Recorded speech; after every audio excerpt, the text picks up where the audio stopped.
Journey to Mars, Messi and Elon in the same capsule. Elon was already halfway into his suit, moving with the efficiency of someone who had done this dozens of times in simulations. Messi struggled slightly with the intricate connections and seals until Dr. Chen moved to assist him. Nervous? She asked quietly as she checked his suit systems. Terrified, Messi admitted with a small laugh. But the good kind of terrified, like before the 2022 World Cup final. And how did that turn out for you? She smiled. We won. Messi grinned. Maybe that's a good omen. The final 30 minutes passed in a blur of system checks, safety briefings, and last-minute equipment inspections. They walked through the facility's corridors one final time, their boots echoing against the polished floors. Through the windows, Messi caught glimpses of the crowd that had gathered beyond the security perimeter. Thousands of people who had come to witness history. The elevator ride to the crew access arm felt eternal and instantaneous at once. Messi's ears popped as they ascended, and he found himself thinking about his children, about the video messages they had recorded for him to watch during the long journey. 8 months to Mars. 8 months away from everyone and everything that had defined his existence. Second thoughts now? Elon asked, echoing his earlier question as the elevator doors opened to reveal the crew access arm stretching toward the starship like a mechanical bridge between worlds. Messi looked down the arm toward the spacecraft's crew compartment, its circular hatch open like a mouth waiting to swallow them. Beyond that threshold lay the unknown, the vast emptiness of space, the red desolation of Mars, and perhaps most terrifying of all, the depths of his own soul that he would be forced to confront during the long journey. "No," he said, surprised by the steadiness in his own voice. No second thoughts, only forward. They walked the access arm together, their footsteps synchronized on the metal grating.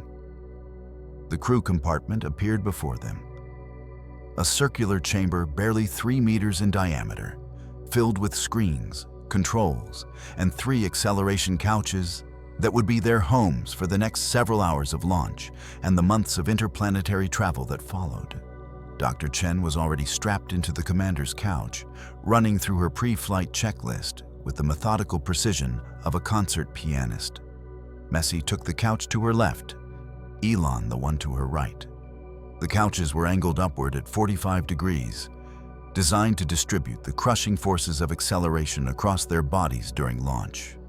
As the technicians secured their restraints and connected their suits to the ship's life support systems, Messi felt the weight of finality settle over him.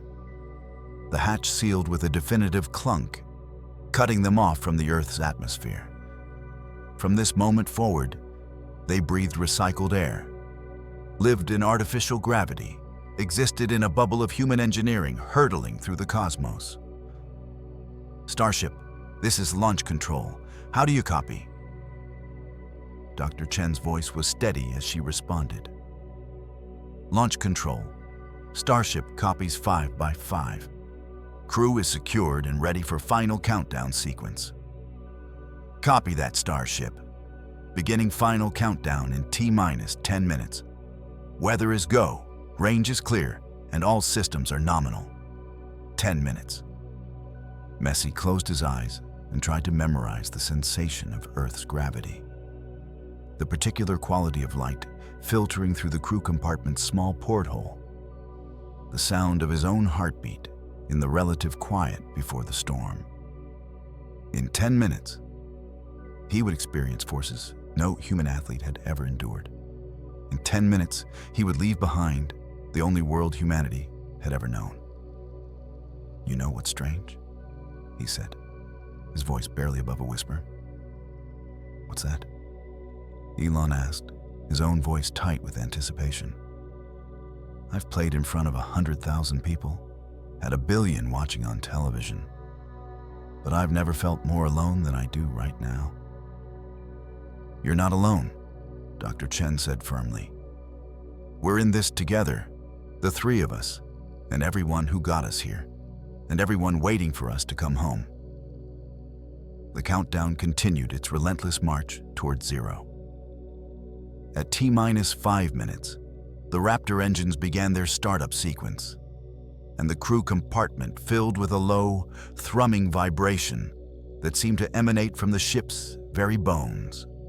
At T-minus 2 minutes, the service tower retracted, leaving them exposed on their column of fire and dreams. T-minus 60 seconds, came the voice from launch control. "Starship, you are go for launch." Messi gripped his couch's armrests and thought of his mother, of his wife, of his children who would be watching this moment on screens around the world. He thought of every goal he had ever scored, every match he had ever won, every moment of joy and triumph and heartbreak that had led him to this seat, this moment, this impossible leap into the unknown. 10, 9, 8. The vibration intensified, becoming a physical force that seemed to shake his very atoms. 7, 6, 5. He could hear his own heartbeat over the growing roar of the engines. 4, 3, 2. The last number echoed in his mind like a prayer. 1. Ignition. The world exploded into light and sound and motion. The Starship leaped from its launch mount with the fury of a controlled nuclear explosion, 33 Raptor engines combining to produce over 7 million pounds of thrust. Messi felt himself pressed into his couch with the force of 3 times Earth's gravity, his vision tunneling as his body struggled to process the impossible acceleration. Through the porthole, he watched the launch tower shrink away with shocking speed. Then the entire facility, then the coastline of Texas falling away beneath them like a discarded map. In less than a minute, they punched through the atmosphere's blue ceiling into the black infinity beyond. The acceleration continued, relentless and crushing, for what felt like hours, but measured only minutes on the mission clock. Messi fought to remain conscious, his training warring with his body's instinct to shut down in the face of such overwhelming force. Beside him, he could hear Elon's labored breathing through the comm system. "Doctor." Chen's steady voice calling out altitude and velocity readings. And then, suddenly, silence. The engines cut off, and Messi felt his stomach drop as weightlessness took hold. His arms floated free of the armrests, defying every instinct his earthborn body possessed. Through the porthole, he could see the curve of the planet they had just escaped. A blue marble suspended in infinite black, beautiful and fragile, and suddenly, impossibly distant. "Welcome to space, gentlemen," Dr. Chen said, her voice filled with quiet awe despite having made this journey before in simulations. "Next stop, Mars." Messi unbuckled his restraints and floated free of his couch, moving with the clumsy grace of someone learning to exist in 3 dimensions simultaneously. He drifted toward the porthole and pressed his face against the reinforced glass, staring down at Earth with eyes that had seen it from space, but never truly comprehended its meaning until this moment. From here, there were no borders, no nations, no stadiums filled with cheering crowds. There was only one world, one home, growing smaller with each passing second as the Starship carried them toward the red dot that was their destination. 8 months to Mars. 8 months to discover what lay beyond the boundaries of everything he had ever known. The journey had begun. The complexity of it struck Messi with sudden force. On a football field, he could calculate angles, trajectories, and timing with intuitive precision honed by decades of practice. But this was calculation on a cosmic scale, requiring computers to process variables his mind couldn't even conceive. "What happens if we miss?" he asked quietly. Dr. Chen and Elon exchanged a look. "We don't miss, Doctor," Chen said firmly. "But if we did, we'd have enough life support and fuel for maybe one additional orbital correction. After that, She left the sentence unfinished. The weight of their isolation settled over the small command module like fog. They were committed now, balanced on a knife's edge of physics and mathematics, with no room for error. If something went wrong, really wrong, there would be no rescue mission, no emergency landing, no second chances. Let's focus on what we can control, Dr. Chen continued, changing the subject with professional efficiency. Daily routines, physical fitness, system maintenance. Elon, I need you to run diagnostics on the communication array. We're starting to get some interference on the long-range channels. Could be solar weather, Elon mused. We're heading into solar maximum, which means increased radiation and magnetic field fluctuations. Messi, you're on hydroponics duty today. The lettuce seedlings need to be rotated, and we need to check the nutrient levels in the growth medium. Messi nodded, grateful for something concrete to focus on. The hydroponics bay was located in the lower section of their habitat.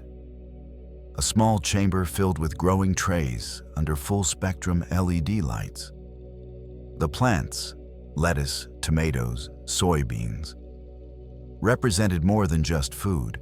They were living reminders of Earth, green proof that life could exist in this sterile environment. As he worked among the plants, carefully rotating each tray to ensure even growth in the absence of gravity, Messi found himself thinking about his garden back home. Antonella had always teased him about his obsession with growing things, the way he would spend hours tending to tomatoes and herbs, with the same focus he brought to perfecting free kicks. The plants here looked alien somehow, their roots growing in perfect spheres rather than reaching downward, their leaves oriented randomly in space. But they were growing, adapting to this new environment with the stubborn persistence of life itself. How are our green friends doing? Dr. Chen's voice came from behind him. Strange but healthy, Messi replied, not looking up from his work. They don't know which way is up, so they're growing in all directions at once. Sounds familiar, she said with a slight smile. We're all growing in new directions out here. They worked in comfortable silence for a while, the routine of plant care providing a meditative anchor in the chaos of adaptation. Dr. Chen showed him how to test the nutrient solution, how to identify signs of disease or stress in the weightless plants, how to harvest mature leaves without disturbing the root systems. Can I ask you something? Messi said as they finished their work. Of course. Why did you really come? I mean, I know the official reasons. Expanding human knowledge, testing long-duration spaceflight systems, preparing for future Mars colonies. But what made you personally decide to leave everything behind? Dr. Chen was quiet for a long moment, her hands still busy with the plant maintenance tools. My daughter, she said finally. She's 12 now. When I was her age, the idea of going to Mars was pure science fiction. But by the time she's my age, it might be as routine as flying to another continent. I wanted to be part of making that possible for her generation. The simple honesty of it struck Messi deeply. He thought of his own children, of the world they would inherit, of the boundaries that might no longer exist by the time they reached adulthood. Do you think they understand? He asked. Our families, I mean. Why we had to do this. I think they understand better than we do sometimes, Dr. Chen replied. Children are naturally curious about the unknown. It's adults who learn to fear it. They made their way back to the main living area, where Elon was floating upside down, or what would have been upside down if directions had meaning here. Working on a panel of communication equipment, his tools floated around him in a careful orbit, tethered by thin cables to prevent them from drifting away. "How's the comm system?" Dr. Chen asked. "Functional but degraded," Elon replied without looking up. "We're getting about 70% signal strength on the Earthlink, and it's going to get worse as we get farther out. By the time we reach Mars, there'll be a 40-minute delay in each direction for radio signals." 40 minutes. Messi tried to imagine having a conversation with someone on Earth, where each response took nearly an hour and a half. By the time they reached Mars, they would be more isolated than any humans in history.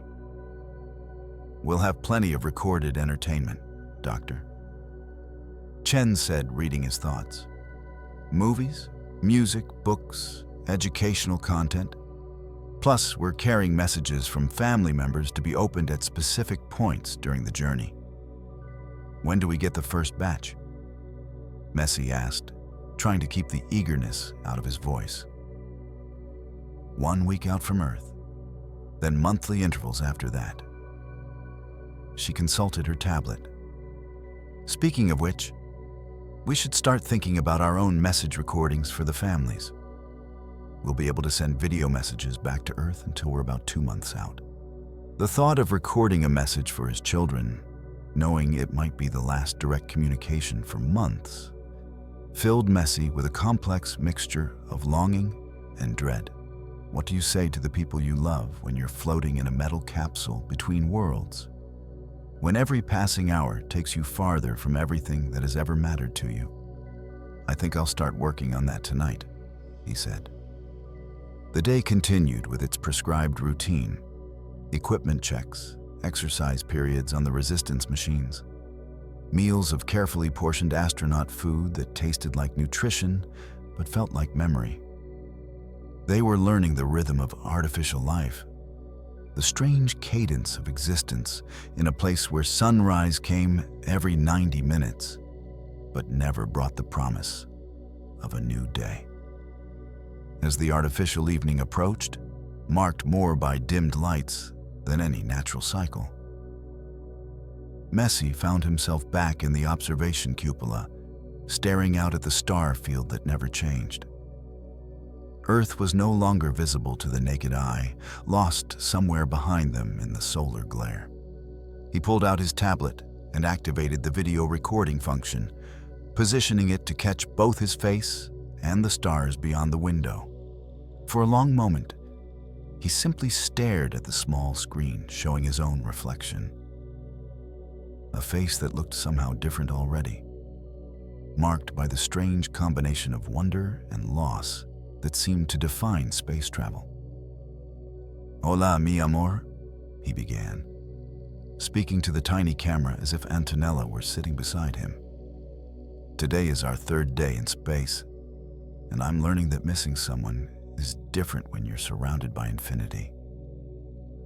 He talked for nearly an hour, describing the incredible views and the strange sensations of weightlessness, but mostly just talking to fill the silence, to hear his own voice speaking the words of love and connection across the growing void. When he finished, he saved the recording and floated there in the darkness, surrounded by a billion stars and the most profound loneliness he had ever known.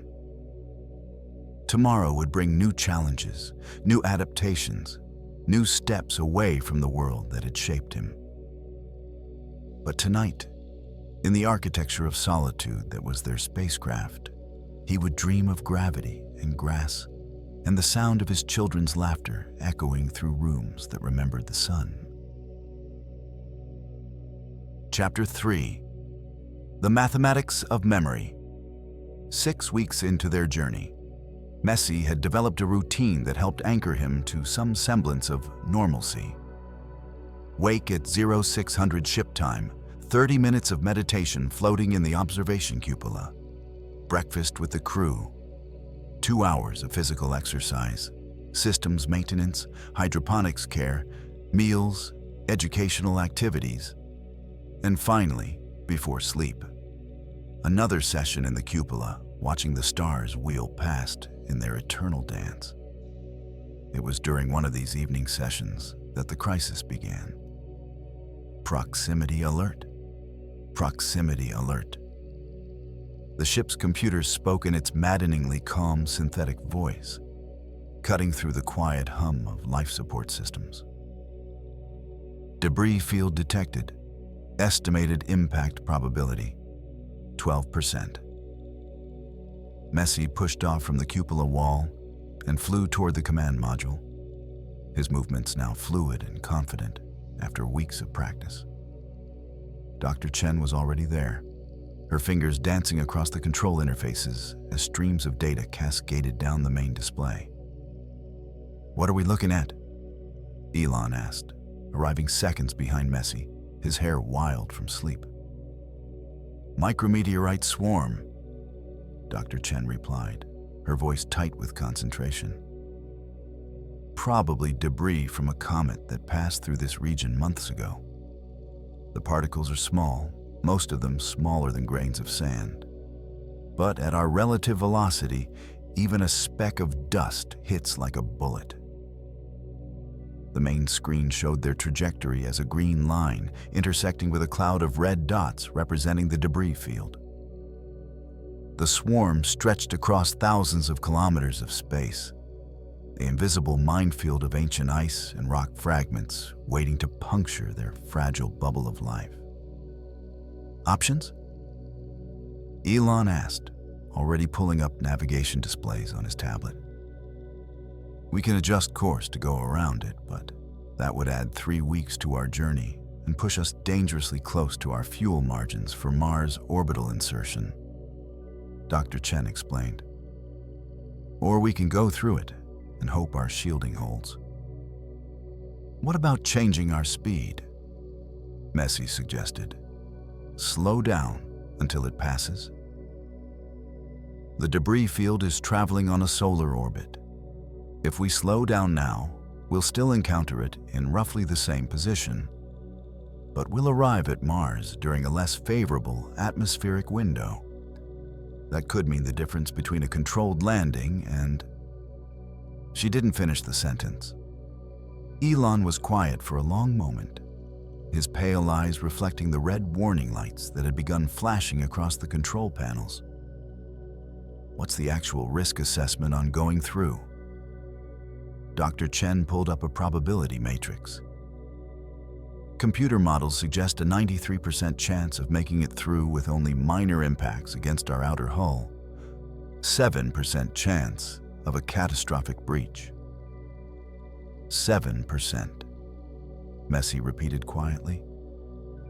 "In football, those would be terrible odds. No coach would attempt to play with a 7% chance of failure when the consequence was losing the match. But here, the consequence was losing their lives, and the alternative was almost certain mission failure."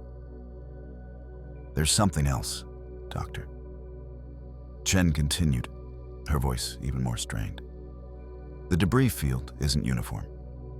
There's a dense core section that we absolutely cannot avoid if we maintain our current trajectory. But there's a corridor, a gap in the swarm where the particle density is much lower." She manipulated the display, highlighting a narrow pathway through the debris field that looked like a thread of safety in a tapestry of death. "The corridor reduces our impact probability to less than 2%, she continued. "But it requires a series of precise course corrections that will test our navigation systems to their limits. We'll need to thread the needle with less than a kilometer margin of error on either side." Elon studied the navigation data with the intensity of someone calculating rocket trajectories, which, Messi realized, was exactly what he was doing. "How long do we have to decide?" 18 hours until we reach the outer edge of the debris field. After that, we're committed to whatever course we're on." The three of them floated in the command module, surrounded by the gentle hum of machinery that kept them alive in the vacuum of space, contemplating a decision that would either save their mission or end their lives. The weight of it pressed against Messi's chest like a physical force.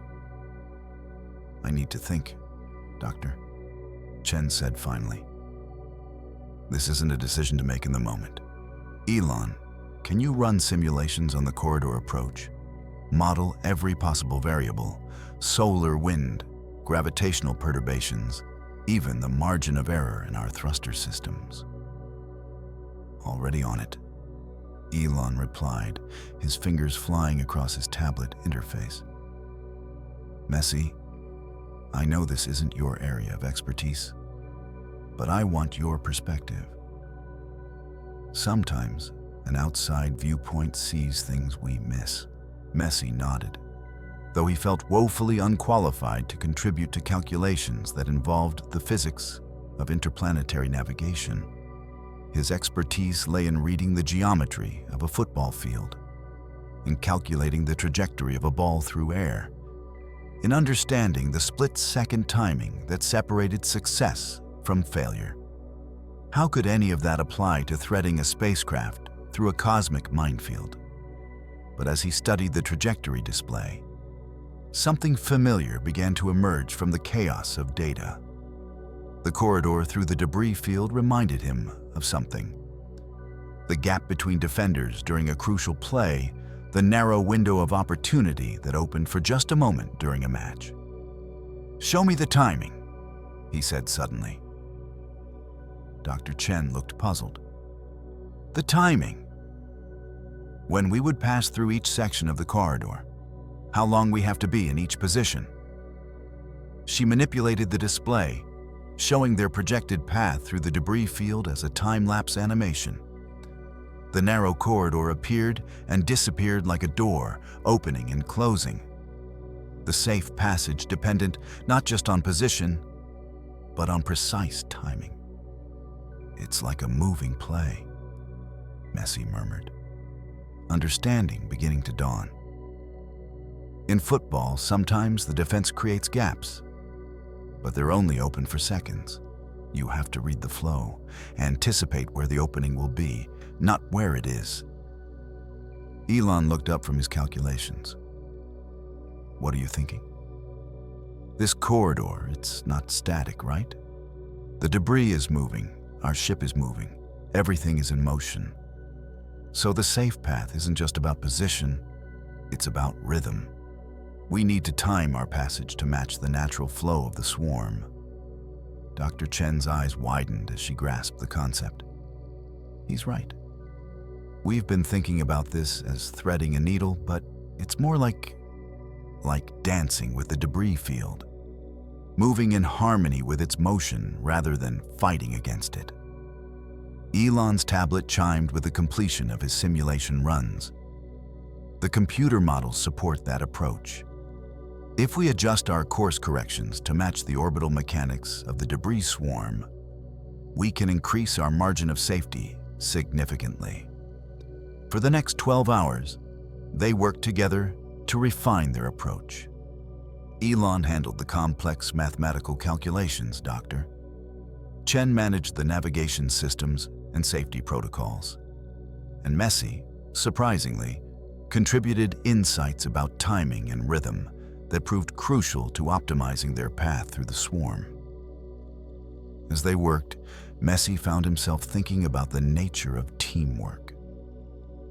On the football field, he had played with some of the greatest athletes in the world, but success always came down to understanding each other's strengths and weaknesses, knowing instinctively how to complement each other's abilities.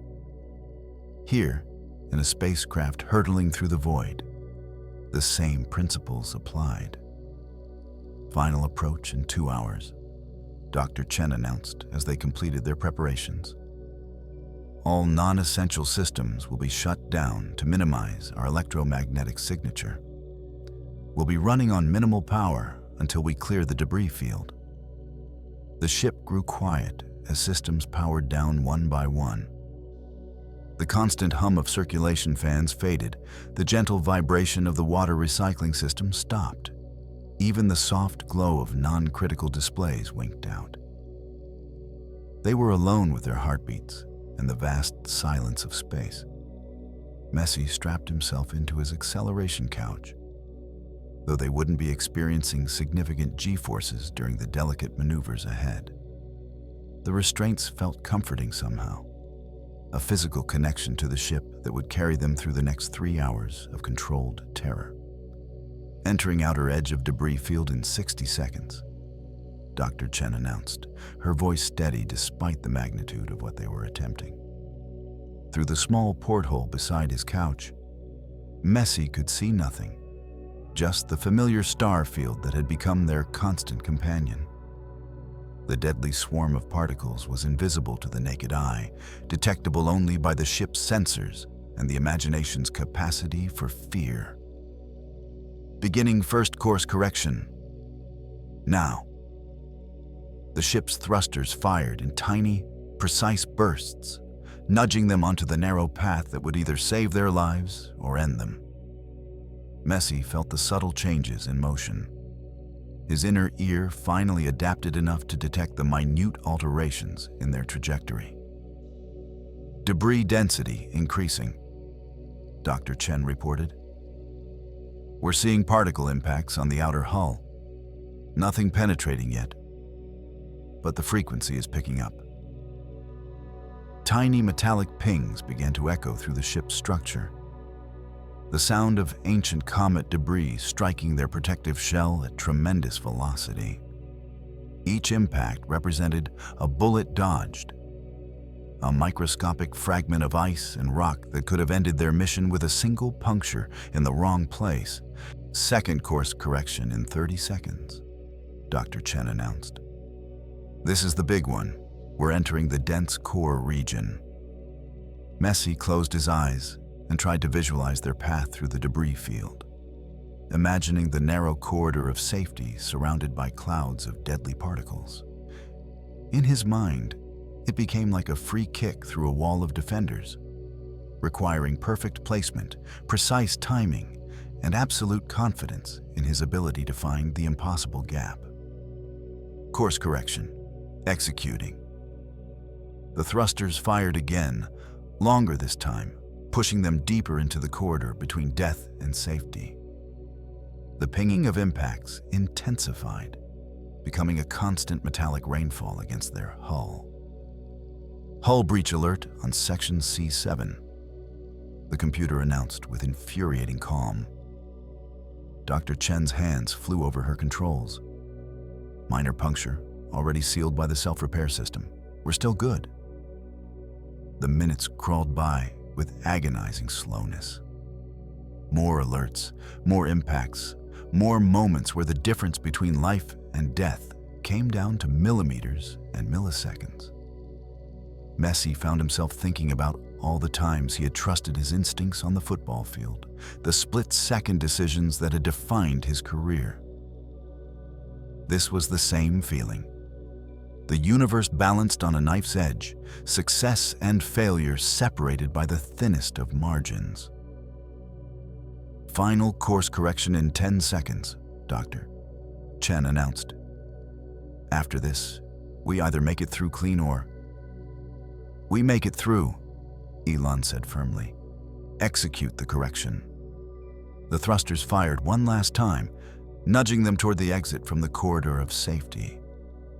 The impacts on their hull began to decrease, the deadly rain of particles thinning as they emerged from the dense core of the debris field. Clear of major debris concentration, Dr. Chen announced, and Messi could hear the relief in her voice despite her professional composure. Damage assessment shows minor hull breaches, all sealed, all critical systems nominal. We're through. The three of them floated in their couches, breathing hard as if they had just run a marathon instead of sitting motionless while their ship danced with death.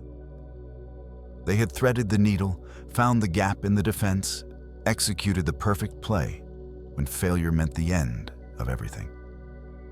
That, Elon said after a long moment, was closer than I ever want to come to dying in space. How much closer? Messi asked, surprised by his own curiosity. Dr. Chen consulted her damage reports. We took 47 impacts total. 12 of them were within 5 centimeters of critical systems. One more degree of error in our navigation, and we wouldn't be having this conversation. 5 centimeters, less than the width of a football. Messi had spent his entire career dealing with margins that small, but somehow this felt different. More personal, more final. As the ship's systems powered back up and the familiar hum of life support resumed, Messi realized something had changed during their passage through the debris field. They weren't just 3 individuals sharing a spacecraft anymore. They had become a crew in the truest sense, bound together by the shared experience of staring death in the face and choosing to trust each other completely. "Next time," he said as they began the post-crisis checklist, "let's take the long way around." Dr. Chen laughed, the first genuine laughter any of them had shared since leaving Earth. "Next time, we'll have better maps of the cosmic construction zones." But even as they joked about their brush with disaster, Messi knew that something fundamental had shifted in their relationship with the journey itself. They were no longer passengers on a voyage to Mars. They were explorers who had faced the hostile universe and survived through skill, teamwork, and a healthy dose of luck. The red planet was still months away, but they had passed their first real test as a crew.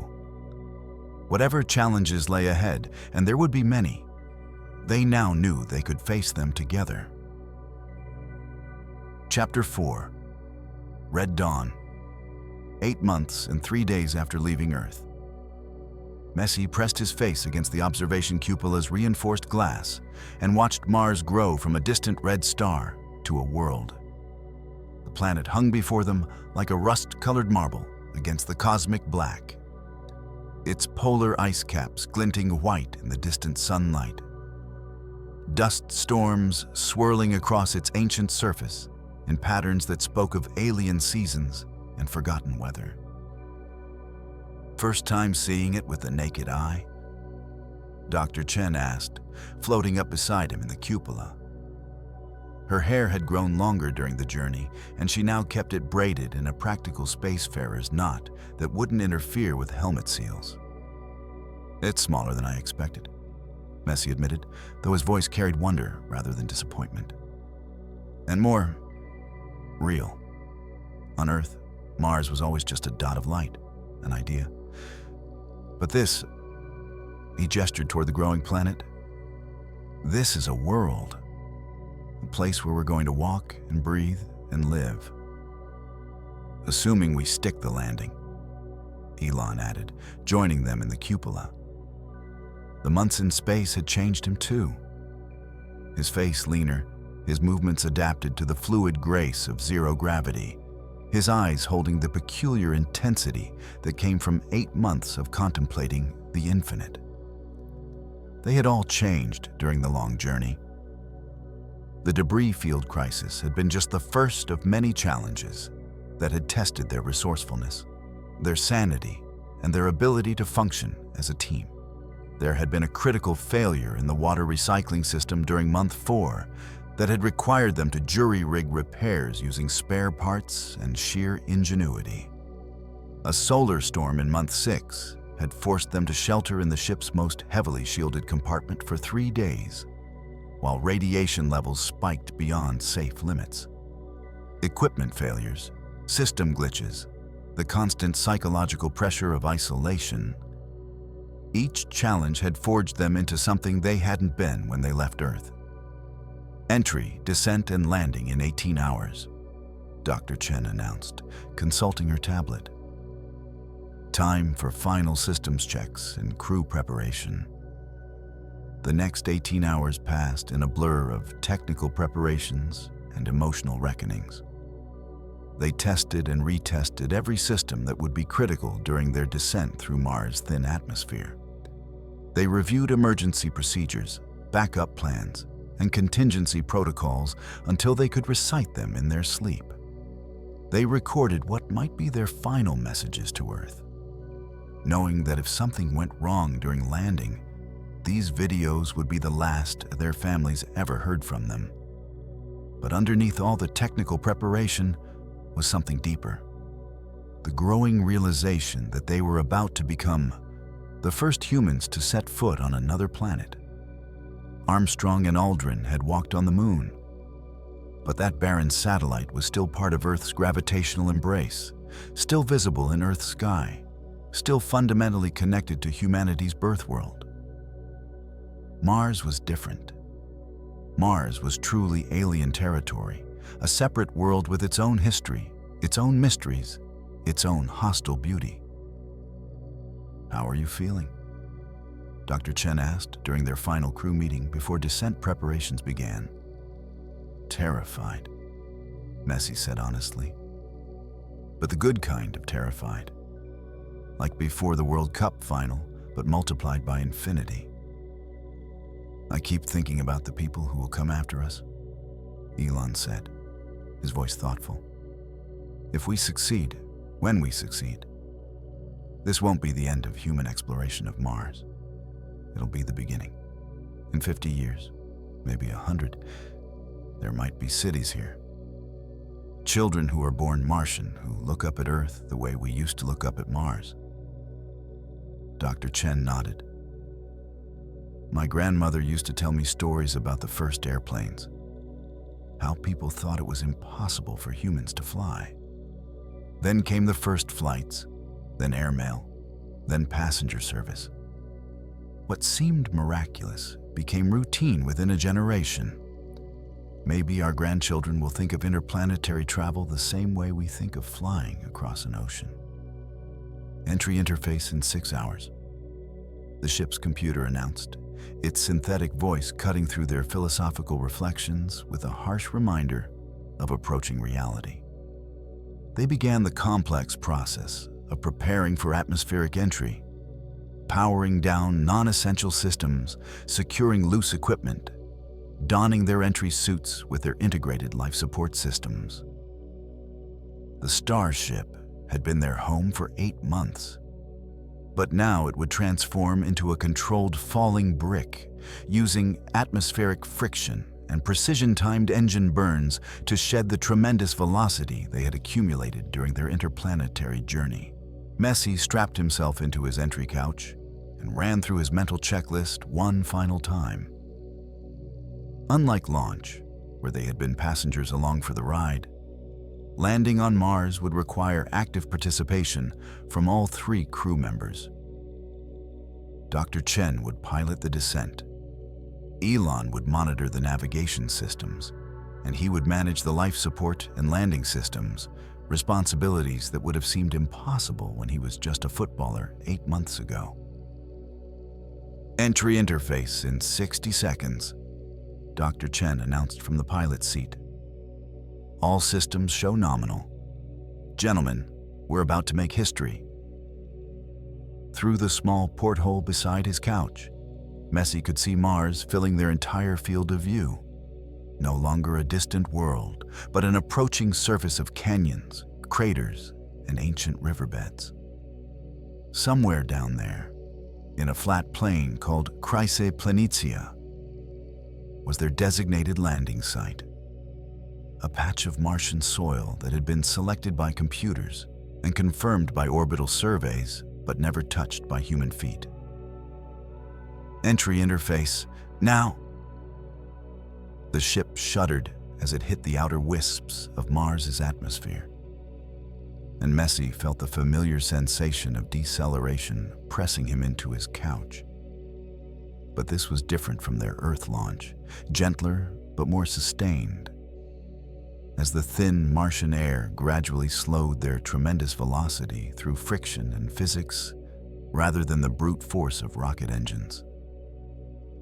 "Atmospheric entry nominal," Dr. Chen reported, her voice steady despite the vibrations rattling through the ship's structure. "Heat shield performing as expected. We're flying a perfect trajectory." The deceleration intensified as they plunged deeper into the atmosphere. And through his porthole, Messi could see the faint glow of superheated air streaming past their heat shield. They were literally flying through fire, protected from incineration by ceramics and engineering and the accumulated knowledge of decades of atmospheric entry experience. Mach 3 and descending.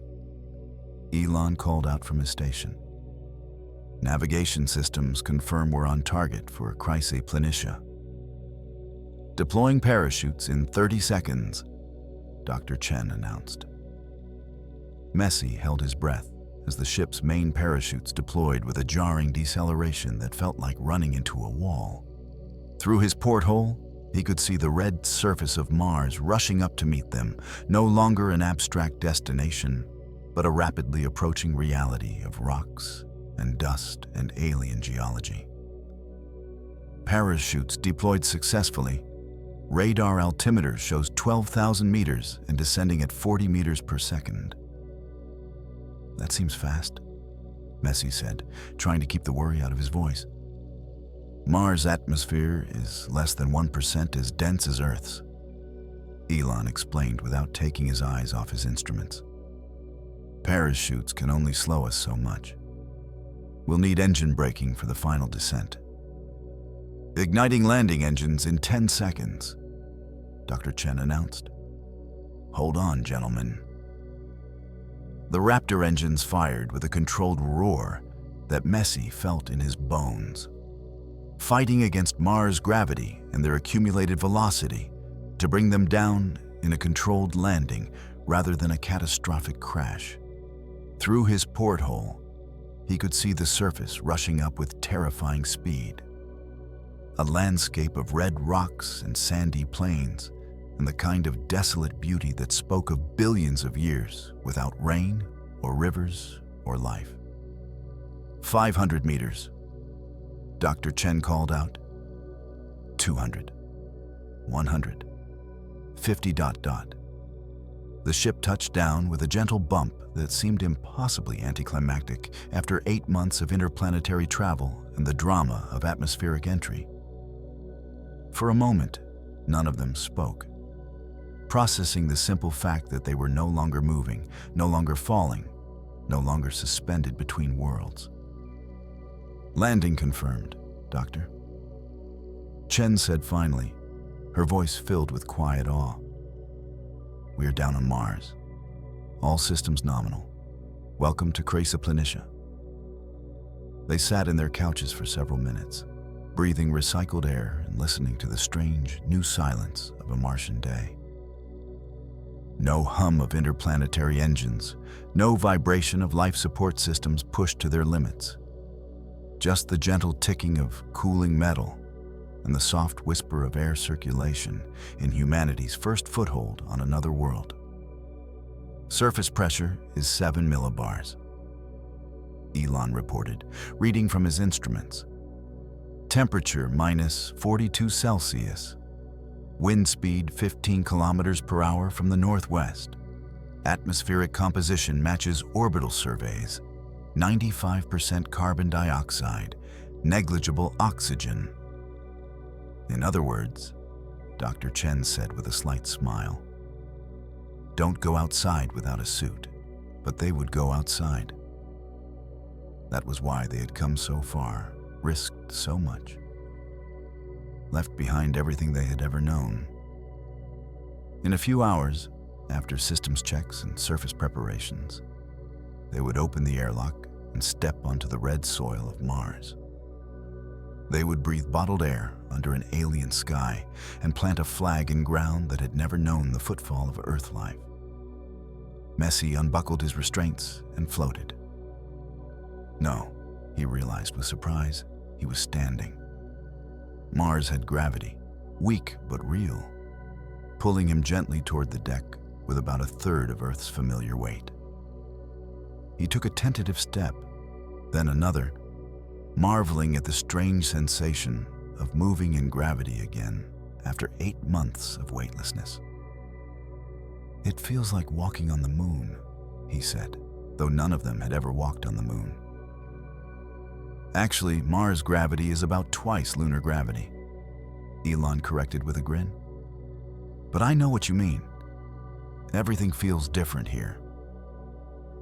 They spent the next several hours running through post-landing checklists, powering down entry systems, and activating surface operations equipment. The ship's computers confirmed that all critical systems had survived the landing, that their life support would sustain them for the planned surface stay, that the ascent vehicle was ready for their eventual return to Earth. But as the Martian afternoon wore on, Messi found his attention drawn again and again to the small porthole and the alien landscape beyond. This was it, the culmination of humanity's oldest dream, the first chapter of humanity's future as a spacefaring species. In a few hours, he would walk on ground that had never known rain, under skies that had never seen clouds, in a world that had been waiting billions of years for life to arrive from Earth. Suited EVA in 30 minutes, Dr. Chen announced. Time to make some footprints. As they began the complex process of donning their surface suits, environmental protection systems that would keep them alive in Mars's hostile atmosphere. Messi thought about the journey that had brought them here. 8 months ago, he had been a footballer contemplating retirement. Now he was about to become one of the first 3 humans to walk on Mars. The suits were marvels of engineering, each one a complete life support system capable of sustaining them for 8 hours on the Martian surface. As the helmet sealed around his head and the suit systems came online, Messi heard the familiar hiss of recycled air and felt the gentle pressure of artificial atmosphere against his skin. "Comm check." Dr. Chen's voice crackled through his helmet speakers. "Loud and clear," Messi replied. "Same here," Elon added. "All systems show green." They stood in the airlock, 3 figures in bulky white suits preparing to step into history. Through the airlock's small window, Messi could see a landscape of red rocks and sandy plains stretching to the horizon under a butterscotch sky. "Depressurizing airlock," Dr. Chen announced. The familiar hiss of escaping air filled the small chamber as Mars's thin atmosphere equalized with their artificial environment. When the cycle completed, she turned the manual handle that would open humanity's first door onto another world. Red sunlight streamed through the opening airlock, painting their white suits with the rusty glow of an alien afternoon. Dr. Chen stepped through first, her boots crunching onto Martian regolith with a sound that would echo through history. "That's one small step for a woman," she said, deliberately echoing Armstrong's famous words. "One giant leap for humanity's future." Elon followed, then Messi, each of them taking those first precious steps onto ground that had never known life, into air that had never been breathed, under skies that had watched over an empty world for eons. "My God," Messi whispered, turning slowly to take in the 360-degree panorama of their new world. The landscape stretched away in all directions, rolling plains of red sand dotted with rocks worn smooth by millions of years of dust storms, distant mesas rising like ancient monuments against a sky the color of sunset. "It's beautiful," Elon said, his voice filled with wonder. "Alien and hostile and completely beautiful." They spent the next several hours exploring their landing site, collecting rock samples, taking photographs, and setting up scientific equipment that would study Mars long after they returned to Earth. But for Messi, the most profound moment came when he knelt down and pressed his gloved hand against the Martian soil, feeling through the layers of environmental protection the actual substance of another world.